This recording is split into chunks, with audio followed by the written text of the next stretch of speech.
DJ Gatica here. You just going into DJing, not knowing anything about the history of DJing when this thing is an art? When there's a platform like Instagram, right, where people only put the moments that they look really cool in, now you've created the perception that there's no work behind it. What makes you want to work with a musician? Let the artist know. The DJ part of me is a little bit more vain. I would say if I'm vetting an artist as a DJ, it's a little bit more like, all right, you're popular. Like, let's get this because you're popular, and only if you're popular and I see there's a work ethic. And then the media part, I've always been such an advocate for the underdog. I love the underdog. I love the one that nobody expected to win it. I remember I seen a clip that you mentioned, whether you start or close, the people are gonna remember you. Oh, big yes. big on Yo, house this music. guy did his, I like this guy. This guy knows what he's doing. I mean, over here at Angel of Words, the biggest thing we do is A, we tell your story, and B, we give you your flowers. Talk about the way they reach out to you. Like, how they should or how they have. Let's do both. Don't complain about the chapeadora if that's what you're going after. That's one thing. That's super crazy. Yo, when they're looking dead, but you're the one who flew her out. That's It's the stem's fault. Yeah. It's the stem. Stupid. Yeah. Like, you would never treat, a side joint better than you did your wife. That's a fact. That's the rule. That's the mafia shit. Like, you know what I'm saying? a side joint. You know what I'm saying? Like, You're getting triggered. Like, side side joints. What is up with South American ladies and the toxicity that they I thrive think it's a on generational curse thing. You know, think it's so? years of Yeah. violent men. Yeah, it's epigenetic. It's so crazy. We're yo. laughing. I shouldn't probably be laughing.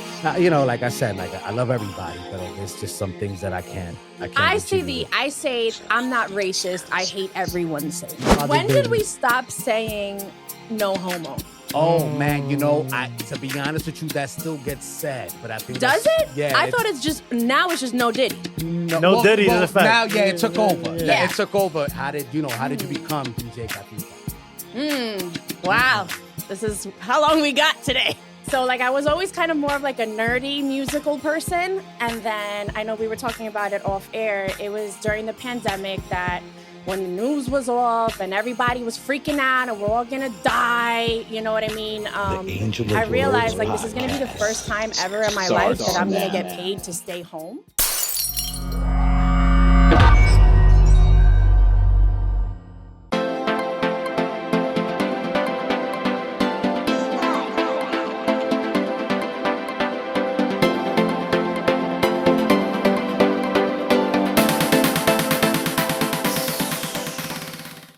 Hello, everyone, and welcome to another edition of the Angel of Words podcast. I am your host, Angel of Words. And before we get started, shout out to the sponsors, BJS Photography, go get those photos, and Curtis Holmes, his book, Eyes of the Soul, available on Amazon, Barnes & Nobles, and wherever you get your books. Folks, don't forget that we are also available on Spotify, and don't forget to subscribe, tap on that notification bell, share, do what you got to do with your friends. Let them know about the Angel of Words universe. We really appreciate it here over at Angel of Words Entertainment. We're trying to sell that film, Off the Wall. Suave is in it. You know what the vibes are. So if you're an investor, movie producer, you're interested, please reach out to us at Angel of Words ENT. You could also reach out to us at our website, AOWENT.com. Now on deck on the Angel of Words podcast, we got a special lady in the building. DJ Gatica here. It's me. ¿Qué la que hay? It's ¿Qué la que hay? Hi, guys. Meow. Yo, Gatica, there's a lot to discuss with you. You know what I mean? You've been one of those people that I've been following on social media that I feel are extremely talented. Have a lot to say, have a great online personality, something that I wish I had. I think you're doing great. Well, thank you so much. But I'm not, you're amazing at, speaking to the people, looking into your phone. You do a lot of great things, in terms of production. Your production value on your content is always super dope and up there. So I want to speak on, first of all, your musical journey as a DJ. Let's start there. How did you become DJ Gatica? Wow. This is how long we got today. Yeah, we got a long time. We got a long time. Okay, so boom, started in the womb. You know what I'm saying? My mom is the daughter of a piano player, and my father was a music teacher for the city of New York for 32 years. So I feel like music has always been literally in my genes, in my DNA. And I've always kind of just been more of like the nerdy, quirky girl in the background my whole life. Like in high school, I played the flute at a Bayside High School. Oh, shout out to Bayside High School. Queens get the money. Say. And so like I was always kind of more of like a nerdy musical person. And then I know we were talking about it off air. It was during the pandemic that when the news was off and everybody was freaking out and we're all gonna die, you know what I mean? I realized like this is gonna be the first time ever in my life that I'm gonna get paid to stay home. And where in the past I've kind of shared with my friends or because I did start in radio as well. Like I was, I started from the bottom as like on the promotions team, but I worked my way up to learn how to do board operations and editing and voiceovers. But when I had shared with one of my boys that I wanted to be a DJ, like at that time, it was kind of just like, I feel like right now, girl DJs, female DJs are killing it right now. But this is like 15, 20 years ago when I guess it was not as popular. And he was like, what you know about being a DJ? What you know about this? And he went off and he spit off all these things. And I was like, it humbled me because I really didn't know anything about it. And I feel like even though now I understand what he was trying to do when he did that, in that moment, it shut me off, and I was like, oh, well, this is just a man's thing and I'm not going to be able to do it. But when the pandemic happened and I seen everybody was home, I was like, what do I have to lose? Literally nothing, right? So I called the same guy who told me that and was like, yo, I'm ready. Like, what do I got to do? And he pointed me in a great direction. It's probably the best $300 I've ever invested in was my first little mixer. And I just stayed home and I practiced and I practiced. And while everybody else was like freaking out, I put up on YouTube like festivals of thousands of people. And I was just in my apartment pretending to be at festivals during the pandemic. And that's how really that happened. And then I was just crazy enough to continue it. I was one of those annoying people, like texting people like, yo, click my link. And then little by little, when I guess I started getting the right attention, was when artists started being like, wait a minute, she's got a platform. Like, oh, like people are listening to her. And then they would be like, yo, can you play my track? Can you like spin my record? And then at first I would, but then I realized a lot of these artists, they're not there yet. And respectfully, you know what I mean? Everyone is on a journey. So it turned into like a vetting process. Like, all right, well, if I'm gonna play your music, we gotta talk about it. Like, what we talking about first before you got me looking crazy on my platform, right? And then it turned into kind of like a playful, oh, wait, this could be funny. Like, this is actually pretty entertaining. And then that's how, Talk About It with Gatica evolved. And then it was really first like independent artists, but little by little, like people just started showing me love and it turned into influencers, it turns into comedians, actors and actresses. And that's my story, guys. So what radio station you discussing with? Like, how did you come up in the radio game? Like, how did you get that, how did you get plugged into that? Shout outs to Apache, my favorite sound engineer. That's right. We could talk about it. I've actually never told anybody this. So I was like 19 or 20, and I was always kind of like the mommy of the group. You know what I mean? Like me and my friends, we were, single, a little bit hot girlish, you know what I'm saying? And we would go to the spots, and I don't know if you know, Richie Valentino's been promoting these parties since back in the days. And he had some party at like, I think it was called Sambuca. If you know, you know. Sambuca. Okay. That's if you hilarious. know, you know. It's a Long Island spot, or it was at the time. And all my friends, they were drunk and they were like, I think one of them was like messing with the DJ, right? And it wasn't me, guys. It wasn't me. And then I've always kind of just been cool with people. You know what I mean? Like I've just been able to talk. And the engineer who was working the broadcast that day, me and him, we just started like, I think I was like outside smoking a cigarette with him. And we were talking. He's like, you have a great personality. And I said, well, I've actually always wanted to be in media, but I don't have connections. I don't have it. He's like, well, I work at X, Univision. And then, I think it started, no, I did get paid. I wasn't interning, but it was like minimum wage. And he was like, you have to get your foot in the door. You're not going to make money. This isn't about like, get the whole making money out of your head at first, right? Like you got to put work in, you got to show your value. And then on the back end is when you invoice motherfuckers after, you know what I'm saying? Like show them what the product is, and then they're going to fall in love with you. So, I worked with Eckies probably for like 6-7 years. And yeah, that's how I was working with them for a very long time. But then I got married. I had 2 beautiful angels, and I kind of like hung myself up for a little bit. Like I retired myself. And then the pandemic happened, and I was like, you know what?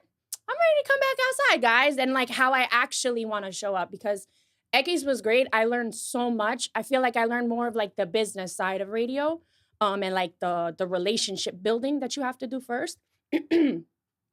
But I didn't get to really dive deep into like music theory and like that part until after the fact, without them. But it was a great foundation to learn, like that corporate world side of broadcasting, and again, like the politicking part of it. Yeah, the business side of music. Yeah. I like to call it politricking. Well, I mean, I love it. I love all. I'm not gonna lie. I don't love it, but Right. I've come to love the politicking side of. We don't have a choice, right? Yeah, exactly. No, you gotta play the game. But that's a lot of the reason why I decided to start my own platform was because sometimes you don't have the skills to weasel your way through the matrix, if you will. You know. Yeah. What I'm saying? Yeah. No, listen. We can do this all day. Like listen, I'm this is safe space with me. It's a safe space. Yeah, no, for sure. But you have like your sets are elaborate. How were you able to like acquire all these things, man? Because it's like the way your artwork, everything is so it's the way you're supposed to do it. I don't know how. Really? Yeah, guys, exactly. I'm gonna cry. Yeah, no, you're for gonna make me sure. cry For sure. You know what I mean? Like I really enjoy the details that you put behind everything that you do, because it's something that I think about on a consistent basis. Like you said when we first met off air, you were talking about how like people have to sign video release forms to come on here and you're like, oh damn, like about the nonsense. No, that goes hold on. So yeah, let's we gotta pause real quick. We gotta do a quick little salute and respect to the podcast over here, because you know what I'm saying? First of all, when we decided that we were gonna pick this date, right? We got the time slots, and then he sent me a call sheet. All right. He sent me a Google form that was already labeled call sheet. So I was already like, all right, yes, we out here. This is a professional podcast. I'm sure this ain't no whack, you know what I'm saying? Some startup, whatever. So there's that. And it's really dope. There are certain things that really will propel you years in advance if you just do the right foundation. But if you ask me how I've done it, I am so blessed with an amazing team of people who just want to see me win. And I will also tell you, it's through failure. It's through a lot of failure and being okay and like releasing the control of being perfect. Like I think I started getting really good at that part when I released having knowing like, oh my God, it's this and it's not. And again, luckily I've been aligned with people who are really good at what they do. And they're like, all right, Kat, you got the great energy, but we got to fix this and this and this. You know what I mean? And like with the artwork, shout out to like my designer, just people who, when I didn't have like the money and the cosigns yet, like they saw me and they were like, yo, you're really dope. Like, I really want to help you succeed. And I've reciprocated the same energy of being like, maybe I didn't have all the money to be like, yo, usually designers get paid this. But I've gotten really good at bartering and being like, listen, I don't got the funds, but I got, this is where my value can bring you value, and just being okay with that. I think a lot of artists, especially here in New York, we're so vain and we're so like, oh, man, we got to be, and it's like, you will go so much further when you show your vulnerability and you show, I think authenticity wins every time. I don't care what y'all say. These girls look stupid out here with plastic everywhere. I don't care. I said it. And I'm sorry that you felt that you had to do that to be beautiful. But it's something that we're literally programmed into. Like, it is escaping the matrix. Like, I do genuinely believe in that. me personally. I definitely agree. You know, it's definitely progress over perfection. And can you speak about like how you overcame these failures? I mean, I did them. I just failed. I failed. I looked stupid. And Could I you give us an example, if possible? God, I mean, like in what way? Like a gig or like a podcast? Like what do you mean? Like what type of failure? Because I've had many of them. Yeah, Well, professionally, since we're Mhm. talking about the professional world. So you can Professionally, speak yeah. on media or music, whatever you feel comfortable speaking on. I mean, what are some things that with media, I think with media a lot of all right, we could do this. A media personality, right? When I first became a media personality, I think that I would create or talk about things that the public wanted to talk about. And sometimes I would side with what I thought would the majority would win, right? And I thought, well, that's safe. That's what you're supposed to do. I'm not going to get canceled and people are still going to be subscribed, right? Like that's what I thought I should do. But it wasn't really aligned with my morals and who I was as a person and what I wanted my daughters to see me being representing. So I think that's something that maybe was one of my mistakes up until this part of my journey and my career, that I might have stayed longer with people or like, you know, a team that wasn't exactly aligned with my morals of who I am really at my core. And I did it because I was like, well, you know, this is a for the big picture, you know, like they're great with this and third, but you really gotta rock with people who they could be great people. I'm not saying they're bad people, you know, it's just like, but the moral part, that part, I think artists, personalities, even in relationships, like that's something that you should really get out the way first, because you're going to save yourself a lot of time and energy and headache of being like, all right, well, I understand that's who you are, but that's not who I am. And that's not something that I'm going to put my face on for the whole world to see. Because this one thing about the internet is that they will never forget, ever, you know? So I think that's a mistake. I felt that. I felt that. You know, I feel like personally speaking, that's why I don't take such hard stances on things. If I'm asked a direct question on the podcast by a guest, you know, obviously I'm gonna give it to you straight because I don't know no other way. But that's what I mean. Why I haven't been able to weasel my way up to the top because I've always felt particular ways about particular subject matters. And like you said, you have the fear of being canceled. You don't want to be looked at as someone that doesn't care about society. But it's like, I mean, you know, I don't think that what I feel internally makes me a bad human being. It's just the way I look at life. Right. And not everybody's gonna look at life the same way. And you know, so it's hard. You know, I respect what you've done. You know, merging who you are and then merging that into what you do because that's difficult to do. Yeah. No, it's and then the other fun part is like once you start putting yourself online, and I mean I'm sure you guys know, you know, you start putting your face and this is what I think, and then them dinner table conversations and oh yeah, and you know Catherine, and like the whole being a Latina and the family and it's like I know Catherine porque dice eso, and like what about this and what about that? It's like again like being okay with losing control, like releasing that whole everyone is gonna like me. Everyone is not gonna like you. I promise you that. And the moment that you accept that, you will be liked by the people you want to be liked by. And the people who don't like you, thank you so much. You can literally keep scrolling. Literally. Like there's 7 million billion other things that you could be looking at if you don't like this. Because I want to resonate with people who are going to resonate with me. I agree with that. You know, that's the foundation, like you were saying, the core values. Once you're being yourself and you're telling your story, that's where your superpower is. And that's where you build that fan base where people like you for you and not for someone that you're not. Yeah, like a character, you know. A lot of people, when they meet me, they're like, oh, it's not a character, it's you. And I'm like, right, this is who I am. I'm the same person online and offline. So you spoke about something as well, and we're gonna get into it because the Latina situation. You know what I mean? You spoke about the plastic situation. Some of the BBLs. Yeah. You know, we're talking about the BBLs. You know, you got Yailin La Más Viral is talking about getting rid of her implants because you know they're disrupting her way of life. Yeah. You know what I'm saying? So you know, as a Latina in this industry, you know, how has it been maneuvering? Do men and people in power expect you to be a certain way, and has that stopped, do you think, from going further? Me? Yes. No. Never. A man has never tried to dictate. No, I'm totally being sarcastic.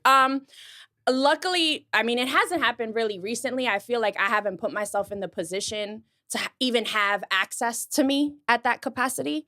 But definitely in the beginning, you know, I have a joke where like people have been like, yeah, you know, Kat, you got a pretty face, but you just got to lose weight and you got to do this and you got to do that. And I can proudly say here, like, has it been hard? Of course. Do you want to hear that? Of course you don't.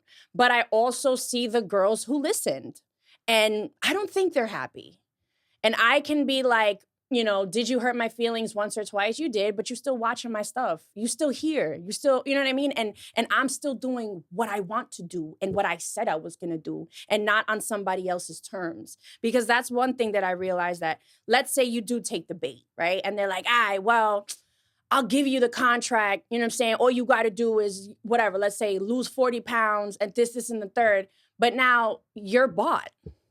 Like now, if they say jump, you say how high, like a little puppy. And you're like, and now I got to do what you said because I took the bait. And it's like, I wasn't just willing to go through the struggle, willing to put the work in to call it my own. So it's difficult. I'm not saying it's easy. I'm not saying that there hasn't been times where I've, you know, even cried like I was in high school, of course. But again, I will be the advocate for authenticity wins, being genuine wins. And maybe it doesn't feel like it in the moment, but I promise you the bigger picture, you will. I really do. I promise you. Do you get concerned, though, with all the body dysmorphia, you know what I mean, from a women's perspective? Because I do, even from a men's perspective, you know what I mean? All this. I really never understood, like, the body dysmorphia, absolutely. I think it's very, very strange, you know, us women and how we go through our emotions. But with the men, too, though, because it's like the men enable the behavior by not, you know, like me, if I got a woman who's intelligent, who's working, who will take care of her kids, not on some like only grandparents watching them, like those are the type of women I would think dudes is throwing bands on and making it rain on women like that. Cause it's like you're reinvesting into your future because a woman is a reflection of you. She's going to give you the energy you give her. So if you're going and being like, yeah, I know you did all the work all week, but I'm going to go give it to, you know, big booty bitches at Starlets on Saturday. Like now that woman is thinking, shout out to Starlets. I'm not mad. I'm not mad at Starlets, okay? I'm just saying it's like, those are the women who, and maybe this is just my perception. Maybe this is just my own like vision of it. But like, I feel like the women who big bootylicious and got the lips and got the boobs and got this and got that. Like they're the ones walking around with the bags and they're the ones walking around looking like royalty. But, you know, it's the like the hardworking mom who's like, her hair is looking all crazy where she looks like she's putting her bills first. You know what I'm saying? That's a Roman. And it's not really like I don't feel like the couple, like a unity, that's not being marketed to the masses. You know, fathers and mothers staying together and working at it when it's hard and not just disassociating and going on Instagram and looking at more bitches. You know what I mean? I think it's very, very concerning. I just don't like to complain about things. I like to find solutions. So while other girls like, yeah, and fuck them, I don't say fuck them. I say fuck the system that created them to feel like that. I don't think it's their fault. I think that we have all been on a hard journey. Like all of us go through shit. Like maybe I look like it's cool. The last 3 years have probably been the hardest 3 years I've been in my whole life. My mom had cancer, going through an ugly ass divorce, but I still showed up and I was like, I'm still gonna do it. I'm gonna fight because we can't just complain about it. We gotta find the solutions. Like we have to. We can't. I think that we've gotten really used to just being like, yeah, and fuck that. And then it's like, no one's being like, what's the root of the problem? How do we solve that? You know, going to that first and then talking about all the other stuff, you know? There's a lot of money in women feeling ugly. There's a lot of money. That's been the case forever, right? Yeah, for sure, like hair products, makeup, nail polish. I mean, I'm no one to talk. I got my hair, my nails done too, but men used to have discipline. Yeah. You know, we used to have discipline. We would always separate church and state, like I like to call it. Like, you would never treat, you know, a side joint better than you did your wife. That's a fact. That's the rule. That's the mafia shit. Like, you know what I'm saying? A side joint. You know what I'm saying? Like, I'm over here getting triggered. Like, side joints.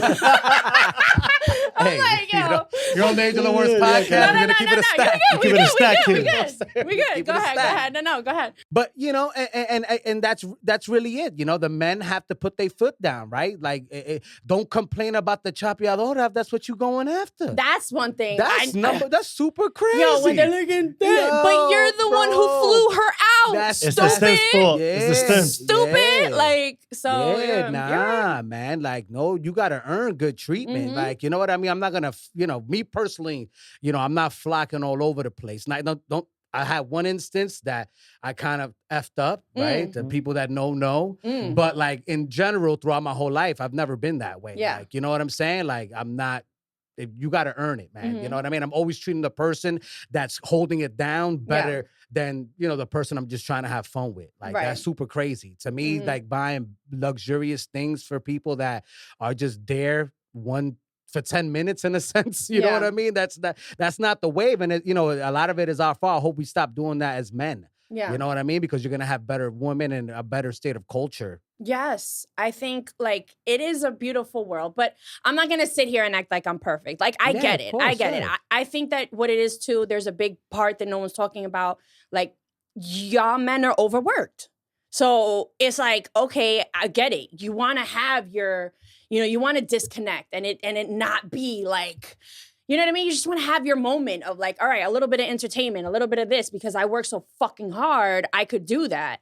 But I feel like it is a big shit show a little bit, but I'm very stubborn and I'm like, I don't care. It'll be a shit show, but I run this shit. Like I'm going to be doing it in a way that makes sense for me and my kids and really try my hardest because these little girls don't listen to nothing I do, but they watch.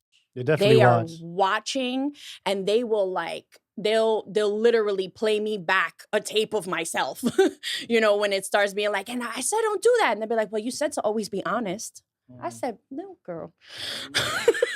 Like, that's true, but damn, you know what I mean? Yeah. You mentioned how like these last 3 years has been the hardest for you. At the same time, you've been growing these last 3 years. Yeah. How do you balance that? Because I definitely felt that, you know, when you're going through hard times, but at the same time in life, you're progressing. I don't know if I did this the correct way. So I'm not going to say that this is the way you should all do it. But I feel like my, my coping skills is I drown myself in work. I'm a workaholic. So instead of sitting and talking about my problems and being like, okay, well, maybe this happened because this, I'm just like, well, whatever. I'm in the studio. See you later. I'm too busy to handle that. And I'm at the stew and I'm making money and bow, I'm here. I'm there. And I think that that's why in the last year, I have really stopped and been like, what am I doing? Because like, yes, it's great. It's almost too, I think Instagram has created this thing where now it's more of like Insta proof. Like I'm proving that I did this, you know, like you see that I did this and like you didn't do it unless you posted it, right? I felt that, yeah. So I think that in the last year, I've realized my why. Why am I doing all of this? Is it for me? Is it to show somebody else? See, I did everything I was going to say I did. Or is it really because I'm trying to grow? So I think that, again, maybe it wasn't the best way, but when things were going wrong, you know, when my mom, that was something that I never saw coming. My mom getting cancer, my mom never smoked a cigarette ever. She had lung cancer. And it was like from one day to the next, that from one day, it was just, she was helping me with the kids and blah, blah, blah, and everything was fine. And then it was like, yeah, no, we doing chemo. She about to have surgery. She about to do this. And then like shit just started going really bad with my ex-husband. And I don't care. I could talk about it online because we're not in a court case anymore. But it got really ugly. In my head, I was good. I was like, yo, you got your family. I got my family. As long as my kids win, I'm happy. I'm not one of those like, and give me this and give me that. No, my girls feel loved by both their father and mother. I won. Like, I feel like I'm on top. But I just literally, even when I was having a bad day, even when shit literally, I remember one of my biggest interviews, like I love Melanie, right? Remember, I don't know if you saw. Viral. Yeah, I love her. Do you know that 2 minutes before we started recording was when I found out about my mom's cancer? Oh, God. And I had to just literally, Wow. and you would have never known. Like I've watched that interview because I had prepared for it. I had like You folders. had the gifts on the side. I had gifts. Like it was like, but right before I had found out about my mother, and I literally just had to shut it off. How's she doing now? It's been a year and a half, Remission? and now we are good. She actually just had an appointment like 2 weeks ago, and they said, because they always bring you back to do their whole like, oh, this and that. Yeah. But they said no, she's like 100% clear. God did. Yeah, God did. God did. So it's beautiful, and it brought it brought us a lot closer too. Because even and then I felt bad. It was weird. It was like this guilt, like how could I be out here podcasting and having fun and looking cute, and I know my mom is in the hospital, but she told me, she was like, no, you work too hard for this, like I'm gonna be okay, you know what I mean? Like don't put your life on pause for this, because when I get better, you're gonna be mad that you didn't do, you know what I mean, like the things that you were supposed to do while I was sick. So I have a really, really strong foundation and team of people around me who like love me and want to see me win. So I'm very, very blessed. Now, you mentioned something, right? We're going to segue now into back into the music, because you mentioned something, the vetting process of musicians, right? Mm-hmm. Something we do here, something that you've done. What makes you want to work with a musician? Let the artist know. Okay. All right. So I'll give you both personalities, because, there's so many personalities here. So there's a media personality in my head, and then there's the DJ. Beautiful. Part of my head, you right? Break those yes, both down? I will do both for you, right? So the DJ part of me is a little bit more vain. I would say if I'm vetting an artist as a DJ, it's a little bit more like, all right, you're popular. Like, let's get this because you're popular, and only if you're popular and I see there's a work ethic. I see that there's a creative process to the way that you release your music, that it's not just like some off the cuff, like, oh, I'm lit, I'm outside, I got thousands of dollars in front of a bodega with 100 of my boys. No, like, I don't do none of that stuff. And then the media part, I've always been such an advocate for the underdog. I love the underdog. I love the one that nobody expected to win. Like, I'll be there as a cheerleader, like, yeah, the nerds rule. Like, because I think I was such a nerd, and like, I have a bias. I don't want the popular, cool people to win because they had money. Like, I don't care if you have money. Like, money doesn't buy my cosign, like where I feel like a lot of DJs and media personalities, it does. But that's why people rock with me, because they're like, okay, wait, if she's putting they understand that it's not just because somebody's lit. Like, it's because there's something behind there too. The character. Yes. So I'm a sucker for a story, and I'm a sucker for a hard worker. So if you've, won and overcome those obstacles, like, I'm going to sit and we could talk about it. Talk about the way they reach out to you. Like, how they should, how they or should. how they have. Let's do both. All right, so there was a time where I really felt like I wanted to get into artist development. There was. And I haven't suppressed all of those feelings. I will close off and tell you what I'm going to do with those feelings when we get out of here. I mean, but I'll give you guys the tea too. But I understand that there's nobody out here modeling for you guys how you're supposed to do this. So because I am a daughter of a music teacher, I will give you guys grace and understand that's the whole point of being a teacher, right? You have to meet people where they are. And if no one's ever taught you, how would you know, right? So there's etiquette. One, let's start off by making a professional email. I don't want to know what you did when you were 12 and 14, licks booties 69. I think that you should have a new email by now, okay? Let's stick to your artist name, no numbers, underscores, O's or zeros, and like, please keep it simple. DJ Gatica at gmail.com, like real simple. Straightforward. You need this shit to be simple. I hate when people be like, oh, tag me, yeah? What's your IG? A1_0XX44. No, that's one that you're going to save a lot of time and energy.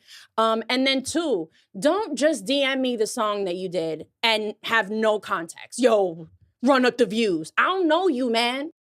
I'm not running nothing up. I don't listen. Don't talk to me like that. You know what I mean? Yeah. I would say reaching out, going to a person's Instagram and look at the contact button. Does that person want to be contacted?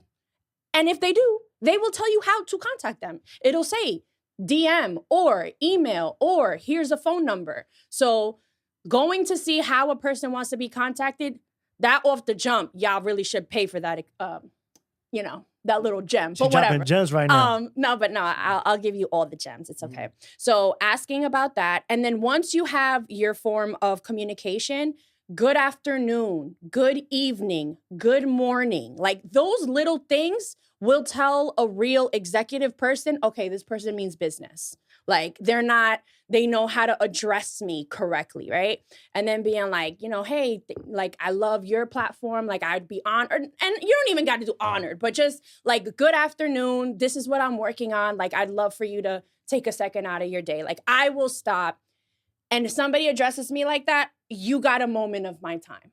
But that whole putting me, tagging me along with 400 people and run up the views. No, that's not how you get my attention. And I don't think that's how you would get any executive's attention. You would be left in the spam folder. It's just being professional. Yeah. But you're right. Not everybody knows that. So I really appreciate you, dropping that knowledge, that little tidbit, because, people reach out to us like, yo, let's work. Like, yo, that's my favorite. Let's work. I've been working. So what are you talking about? I'm literally working right now. Like what?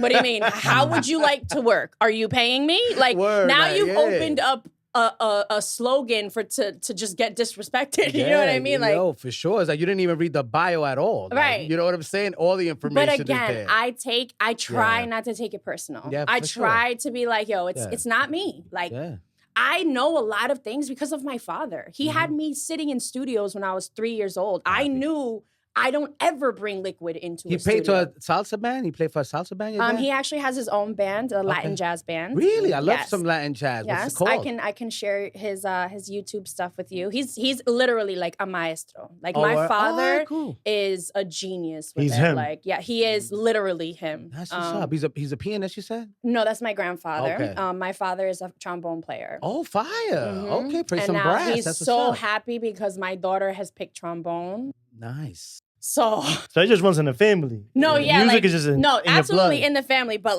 literally, I'm like, all right, Carmen, good job, because I think my dad's gonna leave you the house now. Like now, you know what I mean? Like now that she chose the trombone, my dad is like in love with her. Like, oh, she gets what she wants because she, out of all the instruments, she chose the one he chose. So it's a wrap. That's super fire, man. Yeah. Hell yeah, that's what's up, yo. Shit. Yeah. How fun was that though, growing up? Your dad. Would you ever go to his gigs? Like all the time. Yeah? I was selling his CDs in the back with my mom. Okay. Like my mom would give me the little bank and be like, all right, CDs are $17. Like you give people $3 back. And, I would be like putting up the posters. I didn't know what it was until I was older. Okay. You know what I mean? But I loved it. I loved being the daughter of the director, right? Because it was like when everyone would be packing up or the rehearsals, they'd just be like, who's this random kid running around, And they'd be like, oh, it's the director's daughter. Like, oh, okay. And then I just be like doing my own thing. And I thought it was cool, But no, it was I've been very blessed. Obviously it's not perfect, but I've lived a very beautiful life. My parents are really good to me. What are your favorite genres of? I'm a house head. I love house. Really? House is my favorite. Really? Yes. Okay. But obviously I'm from Queens, so I love me some hip hop. I'm Colombian. I love salsa. Yeah. You like vallenato or not really? I like vallenato. That's one of my guilty pleasures. Yes, I like vallenato. You know that because both of my parents are not really big drinkers. Okay. And then my Colombian side of the family, they weren't like, they drink a little bit. I feel like vallenato is a very it's like a drinking genre. That's something that you. Yeah. It's like mariachi music. For the like you Mexicans sit and you just we're gonna listen to this vallenato all night. You know what I mean? So. I like it, but it's not something that I'm like listening to a whole album. Yeah. I got my ay hombre. Yeah. Olvidala. And then I do like one more, and then that's it. Then it's like the next genre. You know what I mean? Wow, so house, really? Yeah, no. I love it. I remember I seen a clip that you mentioned whether you start or close, the people are gonna remember you. And Oh, you're big yes. big on Yo, house this music. guy did his... I like this guy. This guy knows what he's doing. I mean, here. here at Angel of Words, the biggest thing we do is A, we tell your story, and B, we give you your flowers. For sure. It's important. Thank you. I think that, like, again, DJs, we're very vain. It's a very superficial, like, oh, I gotta have my glasses on, I gotta have this. But and I've even seen some other DJs be like, well, if I'm not the headliner, I'm not going. I'm super critical of DJs. I am Yeah. the worst. Like, we're gonna get into that. This is gonna be a long podcast show. Yeah, so yeah, just, yeah. you know, Vibes, we outside. but bear down. This is Yeah. We're just barely scratching the surface. Real quick, the sponsors is BJ's Photography. Go get them photos, and Curtis Holmes, Eyes of the Soul. Go get the book on Amazon.com, Barnes and Nobles, and you already know if you want to reach out to us about making that OTW movie Off the Wall, let us know. Back here with DJ Gatica in the building, we're discussing house music. Do you fuck with freestyle or not? Yes. All right, I do cool. like So you like those? freestyle. All right. All right. So who's your favorite house like DJ? I love Chus and Ceballos. Okay. Even though they broke up, that makes me sad. I love Oscar G. Okay. Oscar G is probably one of my favorite DJs of all time. Super Queens right now, Miss Jennifer. I love Miss Jennifer. Yeah, I like them. DJ Africa. I love DJ Africa. And I got to meet him, and that was really cool. That was like in the beginning when I started getting lit. It wasn't disappointing? No, not at Because all. usually when you meet your heroes, it's like uber disappointing. I think maybe with DJs, it's a little different because it's Okay. like, okay, he plays music. Like, Yeah. what a hero. You know what I mean? Like respectfully, I'm allowed to say that. You know what I mean? Where, I mean, I don't know. Maybe that's mean to say, but Yeah. like we met at a club. I definitely went up to him. I was like, yo, one of your mixes was the reason I became a DJ.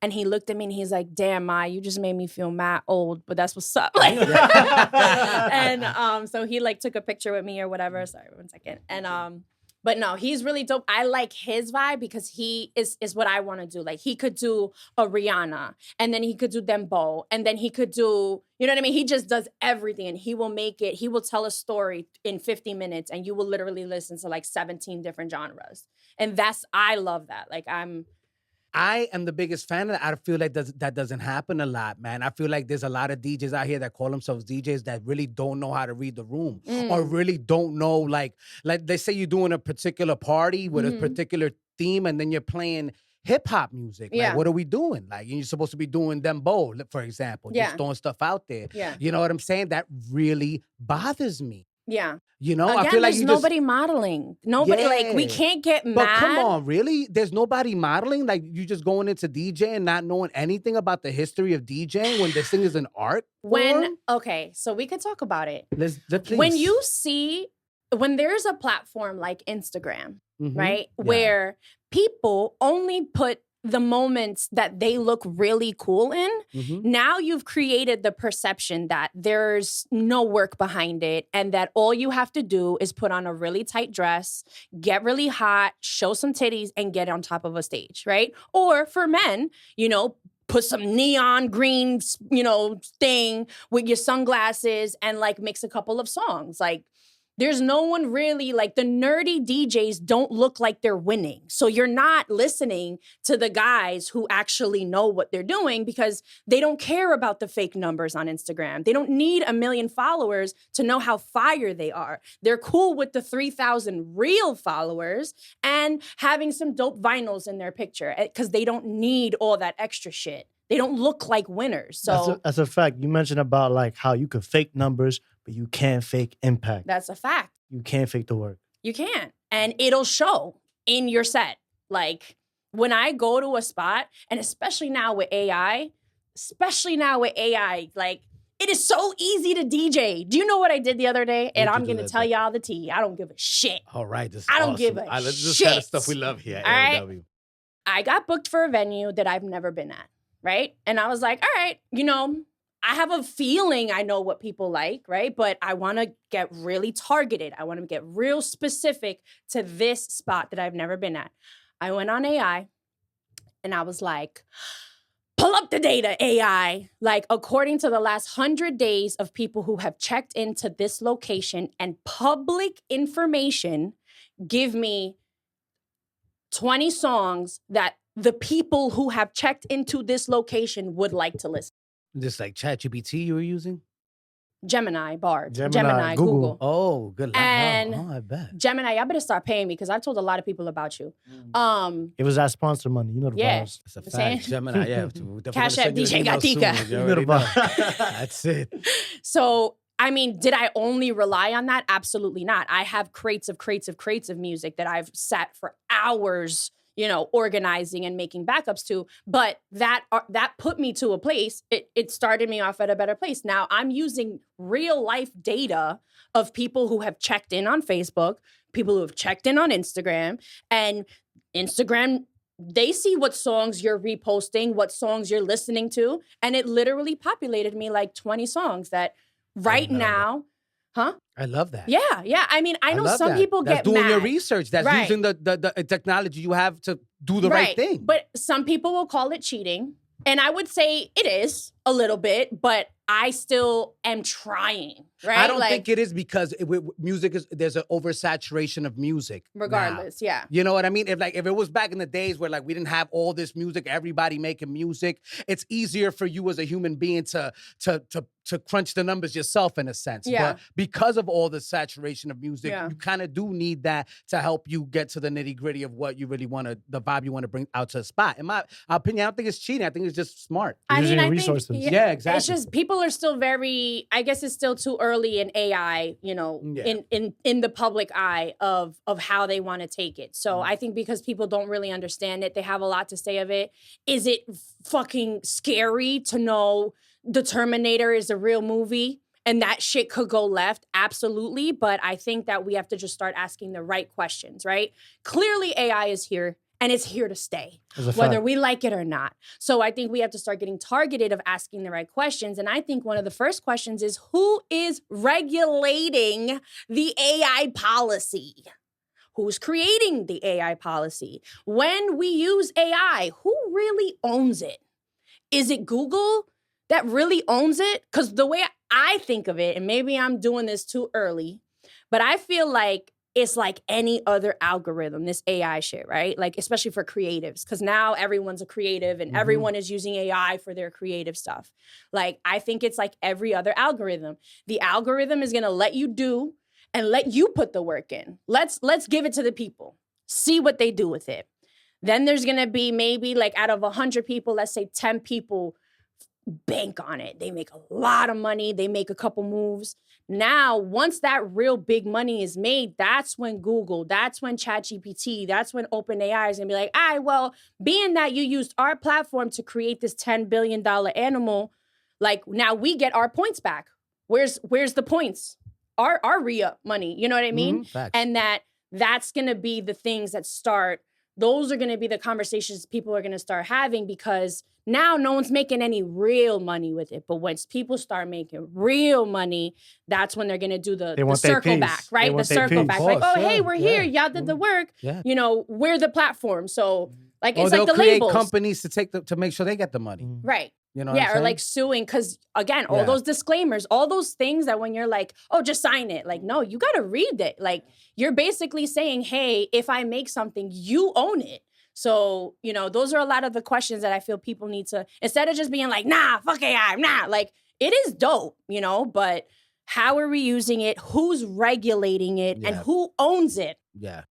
That's my questions. Yeah, I got nerdy real Congress, quick. Sorry, guys. Get to it, because y'all focus on way too many things that have no importance. They focus on TikTok. Yeah, I mean, like, yo, bro, like, focus on, like, really, how are we going to manage this technology in a way that the market is still free? Yeah. But, the people aren't getting abused. It sucks because now Gemini is not in the experimental mode anymore. Yeah. When I started using it, that's when it was still experimental. So that's when the government wasn't regulating it. Yeah. And you could ask it the craziest questions and it would answer you.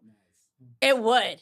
I'm a weirdo. I was asking real questions. Like, I'll give you one of the questions that I asked it, and it generated me a list. Okay. And I put, name me in the last year 100 companies that went bankrupt. Because I was just like, I want to know. Yeah. Like, this whole bankruptcy thing, too. I'm like, I don't get it. Because you see billion-dollar companies done gone bankrupt a couple of times. So I'm like, I'm over here paying my credit cards on time for what? Yeah, me too. That's what I say too. I feel you on that. Like how America got a 7.8 trillion in debt, but have the audacity to say I don't have good credit. Like, fuck is you talking about? You don't got good credit. Like, that's a fact. $1 trillion in debt. You know what I'm saying? And they got the audacity to be like, "What's your credit score?" Motherfucker, but your then we're the credit richest score? country in the world. I'm like, make it make sense. Right. The math is not mathing, guys, but whatever. You know what I mean? Like, we're not going to go down that rabbit hole, I guess. Yeah, let's go back to music. Yeah, I know. This is why I stay in music, because it's like an escape of the reality. No, but I honestly think this is what makes you the media personality that you are. And hopefully down the road, you know, we have events that we're planning on doing. We would love to work with you because of your well-roundedness. That is really what we like, you know, when we work with other media people, because we have before, you know, we hire mercenaries occasionally when we need to. You know, that's what really turned us on to you, is the fact that you are well-rounded. You could tell that you know more about than just music. That's super dope. Thank you. You know what I mean? So hopefully this won't be the last time we see you. Absolutely. And we got to bring you guys on the platform too, because you know what I'm saying, productions we're going to get back into production season. I had a little, you know, relaxing holiday stuff, but January we're going back into production. And do you find it hard to be consistent? Do I find it hard? Yeah. I try not to think of it like that. Okay. It's just something I have to do. Copy. It's not even like, like I just have to do it. Don't like, think, just do. Yeah. Like, but it is difficult. So I guess, yes, it is hard. Okay. But I feel like if I could be consistent in the last 3 years, I could do it forever. Yeah. Like you know. Before we leave the subject of DJing. Yes. Because obviously there's a lot that we I do got one more question about DJing. Yeah, me. I would like for you to speak on what equipment you're using. I was about to ask that. Yeah, baby. That's what it is. Tapped in, baby. Yeah, okay. Yeah. You know, just all the nerds that are watching, because we love that. You know, this is going to piss off a lot of people, though. No, it's all right. It's okay? All right, cool. So this is going to piss off a lot of people. I am a different type of DJ, right? So because I'm a DJ where I want to make money, I'm going to gigs, 1, and then 2, I do a show. So where I feel like maybe every DJ is different, but for me, I'm doing my best, guys. I've had a hard life. I am independently funding all of the things that I do. Anything you've ever seen me do, it was independently funded.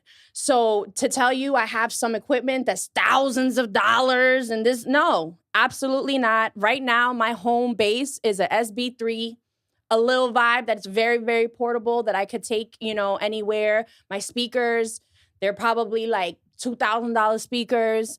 What brand? If you don't mind me asking. I have a couple. Tapped in. If you want to become a DJ, we're giving you the fun facts right now. I have like 3 sets of speakers. My favorite ones, the ones that I bring out to the people who want to pay me my worth.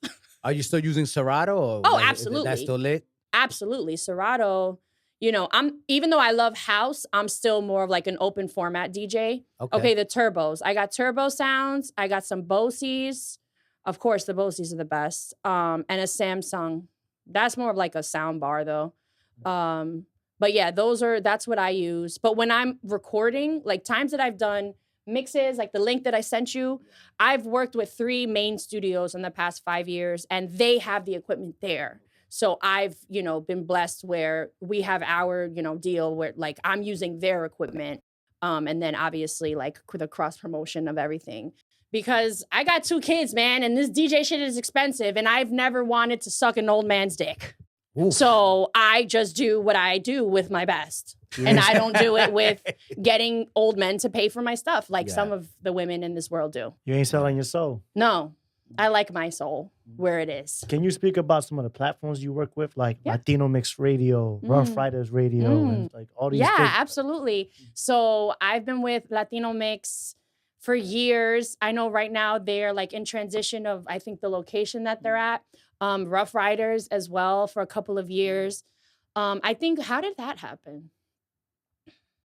I had already started DJing and they had a show and somebody from their show invited me. And then when they invited me, the program director was like, you need your own show here. And I was like, well, I actually have one. So like, what's up? And then like they also started streaming my show. And the same thing with Latino Mix. Shout outs to Mami Suki. I had worked with Mami Suki. I used to be her board operator at the radio station that she was at. in 2012, 2013. So when she came to Latino Mix was when she was like, oh, I got a perfect DJ for this. Like, and then they met me and they were like, okay, you're cool, but you should have your own show. Like, you know, cause mommy, she's her own personality, you know? But shout outs to her. I see she's on X now. She's in the morning show that I saw she's doing. So she's amazing. Who else am I working with? Just who else? Anybody else? So I got a whole bunch of notes. Okay, yeah. Let's see. Who's the most fun to work with so far? Liga Media group time. Well, that is like Latino Mix. They were same partnered. thing with Heart of Queens. Heart of Queens, of course. Okay, I'm sorry, Real. Studio Square Recordings. That was really Studio Square Recordings. These again, they've been like the pillars of, you know, you asked me how. Yeah. Like these producers, they're not gonna let me look crazy. Like I'm sure, do you guys know Jason? You guys know Real? No, I do not. Okay, well the two studios that they're like the producers, the owners, they're great people. They took me under their wing and they were like, you're a little crazy, man, but we like you.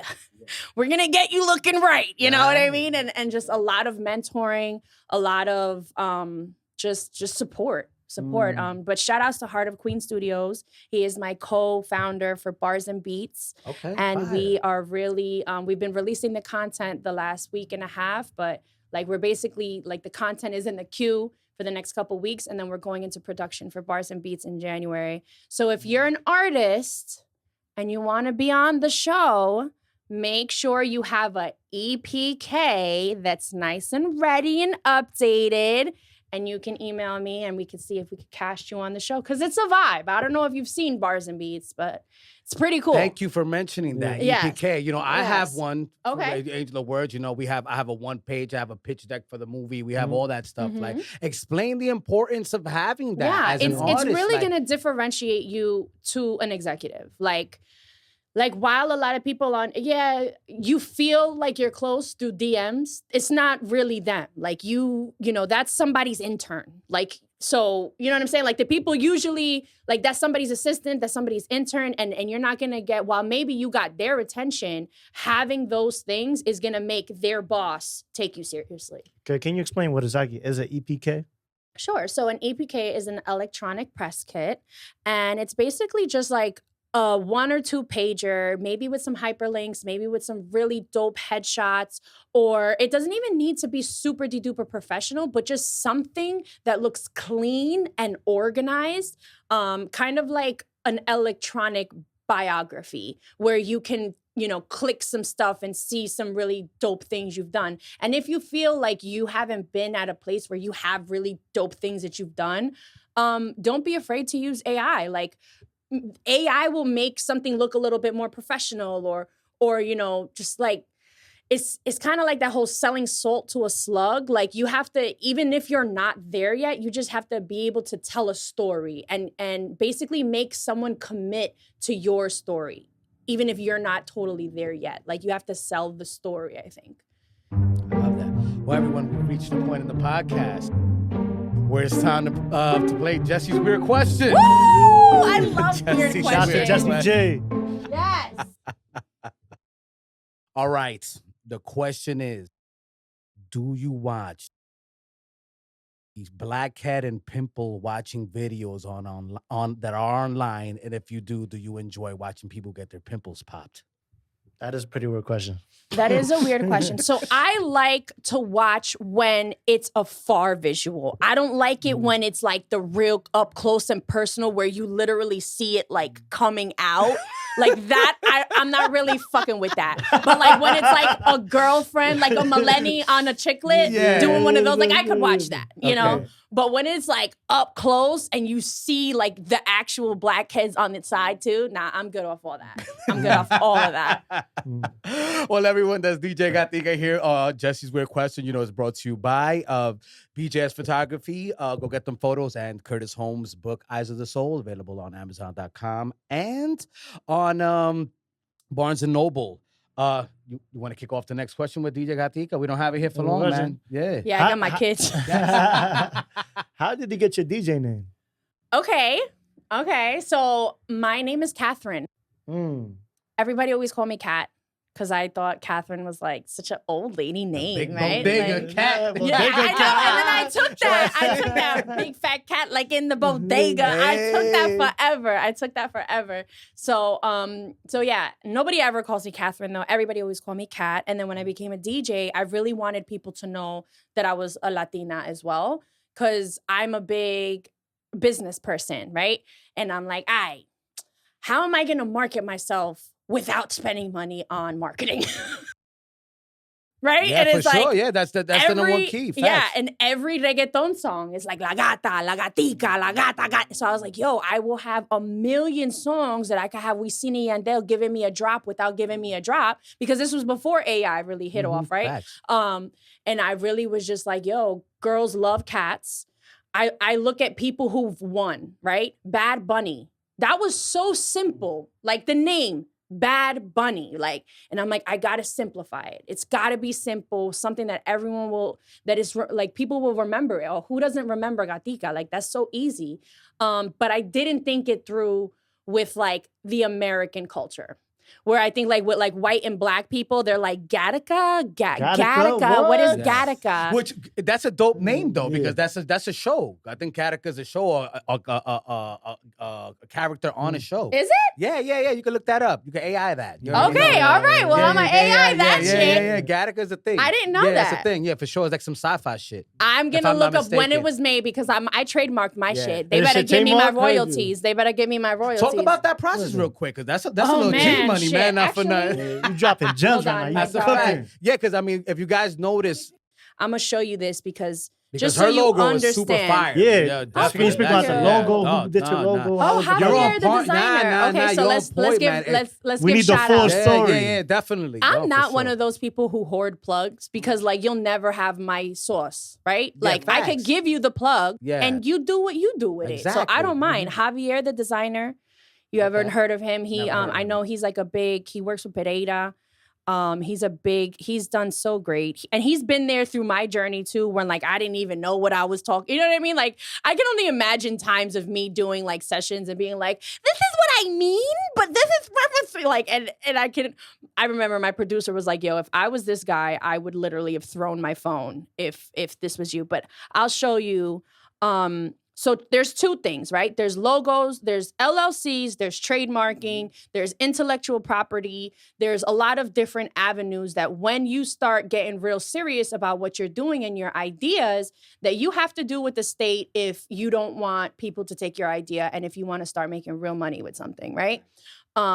So is it an easy process? Absolutely not. Will you have to know how to read? You will have to know how to read, guys. You'll have to know how to fill out paperwork. You'll have to have your social security number and like all the things that you would have to bring to like a school to register. It's kind of like, this is what you're doing with your brand and your vision with the state to be like, hi, I want to start doing business as this. So making sure you have a great accountant, making sure you could technically do it by yourself. I wouldn't advise doing that. I would advise paying somebody to do it who knows how to do it. Shout outs to Kathy Purdy. She's out here in Astoria. Oh, we're all right. Yeah, all right. Get back. Purdy is the one who did my first LLC. She's the one who made Gatica LLC a real thing. And then with Bars and Beats, I went with Linda. She's out in the Bronx. I don't know if you guys know everything A-Bar. She's, you know what I'm saying? She's a real one. But like, for instance, Bars and Beats, Heart of Queen Studios. He's somebody I've been working with. We put in this trademark a year and a half ago. Do you know that I just got it on November 27, 2024? Bars and Beats is finally official with the state and the country, rather, where now I have my intellectual property. It's mine. So that show, these segments, these things, it looks like it's fun and it looks like it's this. And, oh, yeah, I just want to do it. No, I did it. Everything the right way first, because when people start making money, people start switching up. Yes, a fact. You know what I'm saying? Yeah, so I made sure, like, not to say that my partner would do that, but it's just the way life is. Yeah, and you can't take it personal. Yeah, it's just what business. It is, man. Yeah, because you know it's all fun and games when you're doing it as a hobby, but when you start getting in sponsors and investors who are like, "Yo, we'll put $50,000 into this," now it's all of a sudden, well, okay, well, I think I should get this $3,000 watch, because no, that's not part of the operating agreement, right? Mm-hmm. So you have to really learn what is the service that you are executing in business, right? So me, it's a show. So that's why it's intellectual property. You know, we have our operating agreement where if I bring in sponsors, I get a certain cut. If he brings in sponsors, it's a certain cut. There's, again, operating agreement for any business. But because I had an LLC already was why we went into a partnership together, right? Me as Gatica, him as his sole owner of his S Corp, I believe. And then we did it, you know, we have that agreement with us. But like as an artist, super important, getting your name trademarked, getting your logo, if it's something that you really see yourself doing forever. If it's just a hobby, then that's different. No, you don't got to do none of this if this is just like your escape, your therapy, you know? But if you want to start cashing checks, like I love that my debit card, it says Gatica, like, and that's a flex. It took a long time for me to be like, Chase, print me out a debit card that says Gatica on that shit. And not because like I told you to, but because it's a real business. Yeah, these are things that it doesn't seem like it's a big deal until you put the blood, sweat, and tears into it. And you're like, oh my God, like I did that. It took all this time to do it. And now like reflecting and being like, okay, you know, I remember praying for the things that I have now. And I think that in New York, we get really like overwhelmed and like, but we all just have to take a moment to breathe and be like, wait a minute. We want, like, again, I remember praying for what I have now 5 years ago. And I have to remember that sometimes when I'm still not exactly where I think I want to be. Yeah, because you feel like I'm not where I want to be, but 5 years ago, everything we're living right now, we was praying for. Exactly. Like be grateful for it. Literally. And you got that literally a day before Thanksgiving. And that to me, it like resonated so much for me because I was like, wow, because I'm not perfect. I have my moments. I contemplate quitting this shit once a month because I'm like, y'all don't deserve it. I put so much time and energy and it's like, they don't, you know, I get really artisty. Like, it's my, but I got to remain humble. You know, that's another thing. When you start getting lit, don't let it get to your head. Because you could be lit right now, but then if you don't practice and you don't continue to build those relationships and still have those follow-up conversations for things in 6 months, like right now, I'm in talks for things that I have to do in May. Like, because January is going to come, like you have to always be like, you have to be ahead of where you are now. And that's another thing that artists, we get real caught up in the lighting and and I got a section and I sold 40 tickets. Like, okay, cool. Next time sell 400. Okay, next time after that sell 4,000. Like, it's not like, yes, be happy with your success, but you have to remain humble and with your head down. Like, but there's more in a healthy way, not in like a never ending, gonna kill yourself and run yourself into a grave way, you know? No, I hear you, man. But, you know, you can't remain complacent because, you know, if you want to grow, it's going to be tough for you to do that for sure. But I appreciate you saying that because, you know, like that's those same processes we went through here at the Angel of Words podcast. And I always tell people, you know, protect your IP, protect, you know what I'm saying? Protect your, you know, start your businesses, write things off. You know what I mean? You might, you know, just make sure you're doing what you have to do because if you start writing these things down and you start executing these things, it becomes serious. You know, like a hobby, you could become a billionaire off a hobby. Yes. You know what I'm saying? But you have to get out of that mindset. And the way you do that is by taking the steps that you took. So I really appreciate it. Thank you. To me, the business of whatever it is you're doing is imperative. Like you can't be a chef without your tools, right? Right. Absolutely. You got to be a student of the game and always keep learning. Absolutely, yes. That's why they call it a practicing physician, a practicing lawyer, because they never stop learning. Things always keep changing. So, you know what I mean? You know, sorry to be preachy out there, mi gente, pero, you know. But you got to hear it. You got to hear it. You got to hear it. Y'all be listening to the wrong people. Yeah. Tap on the subscribe and share button because, you know, you got to let people know about this. It's really important, man. And we're here for you, man. You know, Gatica's a person that she's there for artists if they serious. Yes. I'm here for artists. You don't even have to be too serious. You know Just the whole, like, wanting to learn, I think. That's just humbling and wanting to learn. And I still want to learn, too. So if anybody who knows more than me, I love being this dumbest person in the room. Yeah. I actually like it I gets thrive me going. On that, right? Yeah. It gets me going when I'm proved wrong. Like some people are like, oh, I didn't say it because I didn't want to. Please yell at me. Like tell me, shut up, you don't know. Like, and then tell me the right way. And I'll be like, damn. Yeah. Like, Okay, all right. I like being like, obviously respectfully, but I'm Colombian, so I like to be yelled at a little bit. It's something in our blood. I don't know. The toxicity is still, really a little is, there. man. What is up with South American ladies and the toxicity that they thrive on? I think it's a generational curse thing. You think it's so? years of violent men. Yeah, it's epigenetic. It's so crazy. We're laughing. I shouldn't probably be laughing, but I mean I think that's also gotten me through a lot of pain too. Is just laughing about it. It's not that serious, right? Yeah. Wow. Right? Yeah, but it is true, man. I noticed that. I'm like, yo, what is it about like that we thrive on that toxicity? It's the so toxicity, right? Like men and women. Yeah, I think men facts. and women. Yeah, super crazy. I'll give you a little funny story. Like, so I'm dating now. A little bit. No, congratulations. Right, Welcome a little to the bit. game. Thank I'm retired finally. You're retired. After so many years. I think I was very focused on my career at first. So I was just like, no. Yeah. But now I am, a little, here and there. And the guy who I'm talking to, like literally, like my mind shifted and was like, ooh, when he literally yelled at me. And that's horrible. Isn't that horrible? Yeah. But it was a very fun setting. It wasn't like he actually yelled at me. Yeah. It was more like me and two of my girlfriends. We were just doing, I call it being lizards. You know how lizards be like, and like they start just like being like everywhere. Like the three of us, we were just doing that. And he was trying to tell us like, yo, we got to go to the next location. Like we gotta go. Bust this move, sis. Right. And we weren't listening. Like the three of us was like, and he was like, ladies, shut the fuck up and get in the car. And we all went like this. And that's when I was like, oh shit, he's actually kind of cute. Horrible. What is with us? Why are we like this? Oh, man. I don't know. Oh, man. But that's a good story, right? If we ever have kids one day. So how'd you get mom? I started yelling at her. Like, that's horrible. But future prospects, if you're trying to court me, that probably wouldn't work with you. I'm just... Yeah, it has to be spontaneous. Yeah, it was the environment. Yeah. It wasn't just a random man came up to me. We were working and anyway, all right, that's enough of that. But yes, us women, the Latinas, I don't know, we like them a little toxic, a little bit. I think it's like the challenge. Yeah. I think that's what it is. Because any woman, once she knows she got it, she's like, meh. It's the same thing with you men though. Like once you know you got shorty, you're like, eh. I don't know. I disagree. Well, you're a little bit older. Yeah. A little bit, like you're already a little, I think the younger.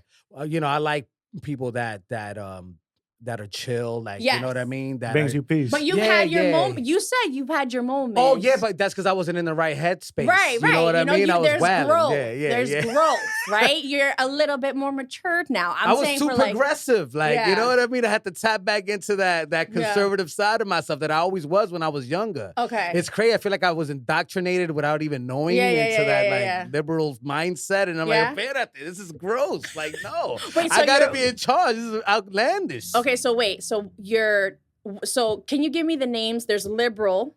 Yeah, all right. So there's far left, there's liberal progressives, there's the people in the middle, the middle, then you have the conservatives, the radical right, you know what I'm saying? I would say I'm in between conservative and half liberal. All right, so you're like a moderate. Yeah, I have my moments. Yeah. But then I'm like, wait, hold up. No, I could get real conservative about some stuff. Like the whole multiple wives thing. Never in your fucking life. To me, I feel like I've always been moderate to the right, then, like all this culture of like having to be politically correct kind of like tilted me a certain way, but I didn't want to move. It's like I tilted without even knowing that I was tilting. And then I got to a point in my life where I'm like, yo, but this doesn't feel right. Like, you know what I mean? I don't get jiggy with this kind of stuff. Yeah. So I was like, nah, I just turned the knob myself. I'm like, okay, this knob is turning OD. I got to turn the knob back down. So I'm like, now I'm like moderate right. Okay. You know what I mean? Yeah. So, yeah. But you know what I mean? It's, like I said, like I love everybody, but there's just some things that I can't. I say I'm not racist. I hate everyone the same. Yeah. You know what I mean? Let me stop. No, I'm not racist. Yeah. I think that I'm just very open with making fun of things. Yeah. But I will literally make fun of myself first before making fun of someone else. Yeah, because it's supposed to be funny. Yeah. Like it's like, I mean, if you grew up in New York, you're always breaking balls on racists, like that's I think our love language. Yeah, it's our love language that we just cut ass. Like that's the way it is. Yeah, we just like to cut ass. That's really what New Yorkers is about. Okay? Yeah. Because, you're growing up with different cultures. So it's like, things are It's weird such a to beautiful, you. Yeah. yeah. So for us, it's easy to be like, oh, all these different, literally, we're a melting pot in Queens. Queens is the hub of the world. Like, yeah, sure literally, like, any literally. race, any country, you will find it here. So Yeah. maybe I probably would speak differently if I was like outside of New York. Yeah, I wouldn't for just sure. go around start being like, Yeah. because then I could get killed. But Yeah. here in a safe space, I'll be like, man. Yeah. And then, but if you say something about me, I'm like, yo, that was funny. Like, if it's funny, I'm gonna laugh. Yeah, for sure. Yeah. Because we also understand different cultures. Mm-hmm. You know what I mean? Because you immerse yourself in them because, you'll grow up with a Colombian friend or a Haitian friend or a Dominican friend or, you know what I mean? Or date somebody from those cultures. And then, all of a sudden you're immersing yourself in those cultures and then things become funny to you. Mm-hmm. You know? And it might even be funny to the person that you're dating or the person that's your friend. And they'll break your balls, you break theirs. It's not, I don't Pause. really. Yeah, exactly. Pause. Exactly. Exactly.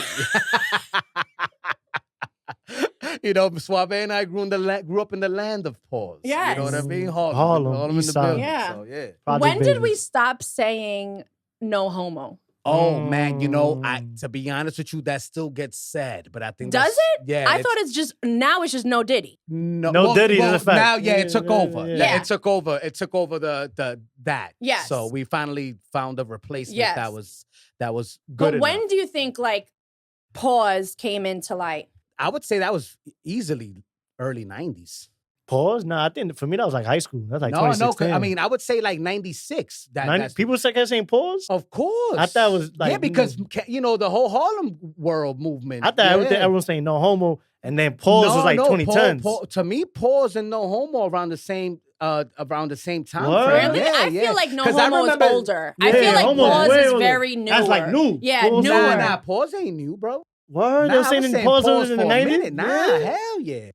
Hell yeah. All right, well, this is Yeah. why you come here to learn things. Yeah, no, for sure. Yeah. When yeah. did pause start? And folks, if I'm wrong, feel free to leave the Yes, leave drop it a in the comment. comments. Drop a comment. You already Drop a know the comment. vibes. Make sure you tag me so I can see your what I mean? comment You because I know? won't see it. You know? You got to be like, yo, Maybe DJ I'm Gatica.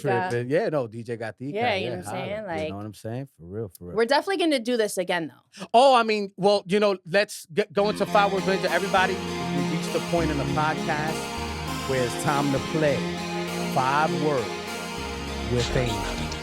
DJ Gatica on 5 words with Angel. You're gonna give me we're gonna give you a word, a phrase, or a question. Mm-hmm. You're gonna give us the first word that comes to your head. Mm-hmm. But if you get triggered, feel free to give a dissertation. A dissertation? Yeah, but that's on you. How do I give a dissertation? By just speaking until you're done because you got triggered. Okay, all right, You know gotcha. what I mean? You're like, if you want to go off, go off, Yeah, sis. go off, exactly. All right, bet. Yeah. All right, so Suave, you want to kick it off? Suave. Start the first one. Queens. The first word? Yeah, well, the first word that comes to your head when you think about Queens. Guess the money all day. Oh, guess the money. All day. That's the thing, Suave. Easy. All day. All right, the second word is red hair. Crazy. Go ahead, Suave. House music. Love. I love that. Yeah, that's what's up. All right, the next one is Colombia. Hasta la muerte, hijo de puta, pues. You want to hit with the fifth one? And final and last, Gatica. Gatica, tu favorita. Oh, I That's like it. that. Spin them balls here, I like everybody. that. That was DJ Gatica here on 5 Words with Angel, sponsored by BJS Photography. Go get them photos. And Eyes of the Soul by Curtis Holm. Book available on Barnes & Noble's bookstores and Amazon.com. Now, Gatica, before we let you go, right, could you give us, a final message to all the artists, people that want to be media personnel or in the media space, just like some words of Suave inspires inspiration.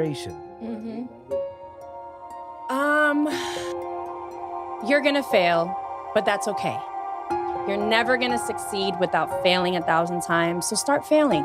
Get it over with so I can see you at the top. You heard? DJ DJ Gatica, where can we find you? Give everybody the new skinny, all the new stuff that's coming out. Yes, and where we can find you. yes. Give them everything, all the stuff. Okay, so what's super happening with simple. Follow me on the gram, DJ Gatica, Gatica. And you can find all of my latest mixes and interviews and just highlights of all the dope shit I'm doing on my YouTube page. Same thing, YouTube, DJ Gatica. And there's going to be a lot of things that we're unveiling this year, but you'll see it here because we're going to talk about it here again, and they're going to come on my show, and you'll see me again. This is just not a goodbye. It's an I'll see you later. It's only the beginning. Yeah, this is an aperitivo, an appetizer for y'all. Exactly. You already know, I like man, that. Aperitivo. Before the main course. Well, everyone. Or the dessert. You know what I'm saying? You know? Major facts here with Gatica, the DJ. Thank you. Of course. For coming on. Thank you for having Pleasure me. having you. This You know was what I mean? wonderful. We spoke about this not too long ago. Shout out to the people at Pereo Save Our Life. Yes, When we bumped yes. into each other. We finally made it happen. That's the beauty of life. Good things happen to those who wait. Yes, naturally. Everyone, Suave here in the building with us. Don't forget to subscribe to the channel. You better hit that Angel of subscribe. Words ENT, and also follow us on Spotify for artists, they call it now. Things always switching up with Spotify. We're dropping clips on there now, so really pay attention to the Spotify, the YouTube always we have on deck, and just tap on that subscribe and share button. Do your thing there, folks. The sponsors today were Brian J. Segura, BJS Photography. Don't forget to go get them photos. And our guy, Curtis Holmes, Eyes of the Soul, available right now at Amazon.com and Barnes & Nobles. If you want to know what's going on with the Angel of Words universe, go to AOWENT.com. We have more content there. Also, how to start your very own podcast. You can go there to get started on your podcast journey.